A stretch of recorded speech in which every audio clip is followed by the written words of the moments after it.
can you tell us more about what partial hospitalization is Yeah. and what your experience has been like in that setting working with Black people? hmm Like Black clients, or we're talking? Oh, yes. Okay, like, just make sure. Unless you're like working together with Black people. Got it. Sure. I mean, Which listen, is a whole nother different.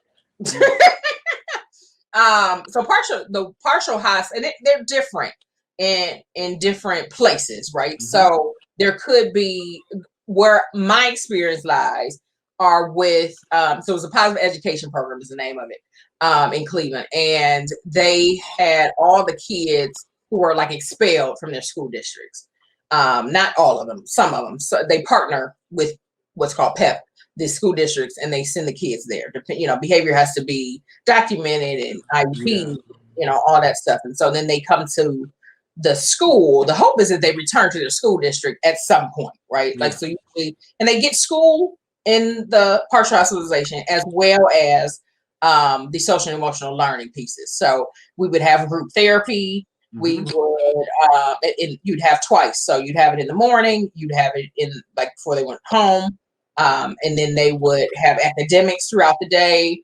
They would have, therapeutic activities that you wouldn't get in a regular school. So it did back then involve like some physical restraint. They have now moved away from like physical restraint because a couple people I think were killed in those. And those were just people who just didn't know what they were doing. Because once I found out, like in my first like 6 months, like we might have restrained. You have a good team. Like I was with 2 other men, and we had a really good team. After about 3 or 4 months, we didn't need to restrain. We just have conversations. Anybody putting hands on you, like let's go in this hallway. You're mad? All right, let's go in the hallway. We're gonna walk it off. Mm-hmm. Let's have a conversation about it. But again, it goes back to that rapport. Developing that rapport with kids. You can't just talk at them. Like that's not gonna solve it. And meeting them where they are. If they are upset and they walk out of the classroom, usually they need to cool off. So let's not force them to do something. Yeah, like because you said so. Yeah. Well, now we're in a battle of wills. Yep. And it's not Power about struggle. being therapeutic for you. It's about you bending to my authority. Yeah. And power struggle. So a lot of adults get in these power struggles with kids. Once you're in one, you've lost. Yep. No point even trying to have one. Because you have now lost. If now I'm in a power struggle with a child, this is a waste of my time. This is everybody's time. We're not gonna go anywhere. Yeah. So So just to be clear, partial hospitalization means that you're working at a facility where these children with these behavioral issues come in for a large part of the day. Oh yeah, they receive treatment, they do their educational programming, and then they go home and then come back. And that's how it's like treatment and school blended into one institution. Right? Because we're trying to educate and treat them. Yes, and using medication, there's medication distribution as well. So that helps because a lot of times, a lot of our parents they don't believe in medication. They're fine at home. I'm not giving them medication at home. Well, that's not really how that works. Yeah, and this is also a result of them having so many behavioral issues at the schools that they're in. Which again, we got to find a better way to get them treatment earlier on so that it doesn't rise to that level, and only the most severe cases get to that point. Because I'm sure nobody wants to be in that kind of situation.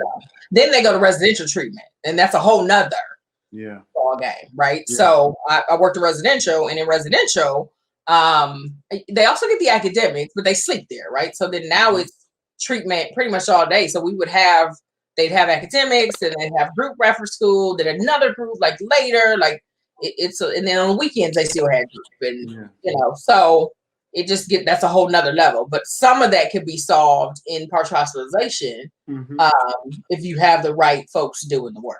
So, in your experience, what was going on to necessitate that level of intervention with these kids? What's going on in the areas that they're coming from?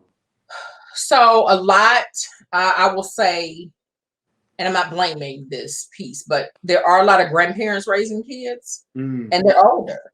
And they come from another school, right? They like, you do what I say and that's it. And these kids just don't respond to that, unfortunately. The other piece is the kids, they're dealing with parents not being there, and I'm with my grandparent, or I'm with my aunt, who's my great aunt, you know, and so now I'm dealing with, I don't even know where my parents are. And I got to now listen to this other lady, or there were a lot of foster care kids, right? So displaced in other, you know, homes. So I think those were some of the number one issues. And then we just expect kids to kind of transform and, you know, be whatever we're telling you to be in these other new settings, which, yeah, right, doesn't really happen that way. Yeah. Again, they were at a school district. Nobody was really paying them attention. They are academically behind. And so they are misbehaving and acting out because they really don't get the academic part, right? Yeah. No one took any time to teach them really how to read or how to do math. And so now you're expecting them to do this work and they don't know how to do it. And so let me be, you know, have behaviors. Yeah. So I don't have to do this. And so that distracts from the real problem. Then you have some students who really have some chemical imbalances and they need medication. It just is. I don't believe it for all of them, but I do believe there are some, either it's hereditary or, you know, maybe mom had drugs in her system, you know, when the child was born, all that kind of stuff comes along with it. So there's a lot, I think there's a lot of components. I don't think there's like one size fits all. Correct. Right. But and that's the other piece. I'm sorry? That's the other piece, realizing that. Like, they're not all the same kids. and so did you find that the institutions were open, you know, institutional leadership for you to say, hey, look, this is what's really going on? You know I did. What I mean? Like, okay. Where I was, yeah. In that setting, in the PEP setting. Yeah. My director at that time was Steve Burton. He's still around. He was Black, and intuitive, got the kids, got the population, would get in restraint on himself, you know, back then. So I did find that he was responsive. Now that's not always the case. That's not always the case.